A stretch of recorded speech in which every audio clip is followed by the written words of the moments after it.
all day today and it's looking great. We're talking about roses today. This time of year we're just thinking about what we should do with our roses, and ultimately you don't really have to do much with them. They just keep on blooming and blooming, and many of them bloom right until Christmas, so it's kind of nice to have that late flower in the garden. Even if it snows in your climate, wherever you are, that's okay. The roses seem to like to freeze and they don't mind those conditions, so I don't want to cut them down too hard in the fall.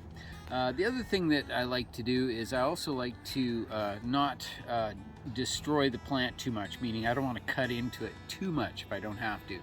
So in the fall, all I do is just go in and take off a few branches that might look a little rough and just try to shape the plant so that it fits in its spot. That's all I have to do with the rose in the fall.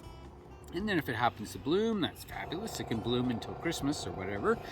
But what we often do is we just let that plant go through the winter because it's all sealed up. Remember that the plant, all it does through the fall and as it gets colder and colder is it starts to seal up all of its branches and all of its buds, and it's making itself all nice and tight for wintertime, so that it can get through the winter without the buds desiccating and without there being any open wounds or anything. So if we go in and cut the plant back really hard in the fall, we open up all these wounds where the frost can access, and it can cause some pretty severe dieback actually. So with roses, what we do is we don't do too much in the fall. We just keep them looking reasonably tidy. We also get to enjoy some extra blooms, so we can continue with our deadheading program as we normally would. The other thing is in the springtime, when we cut them really hard, spring pruning encourages a mass amount of growth, which is what we want.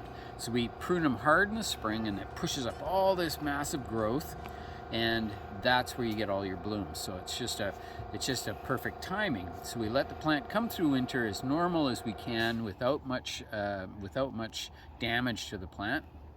And then in the springtime, cut it fairly hard and it'll shoot up and bloom.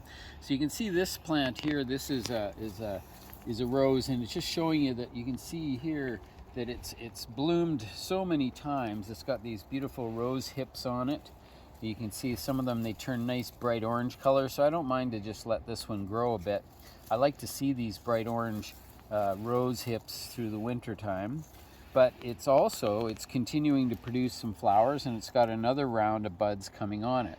And here we are at the end of October, and the thing is still going. And we can see here there's some blooms here that are in bloom and flowering.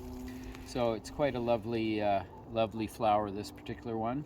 And this is called Morden Sunset, and it's a beauty.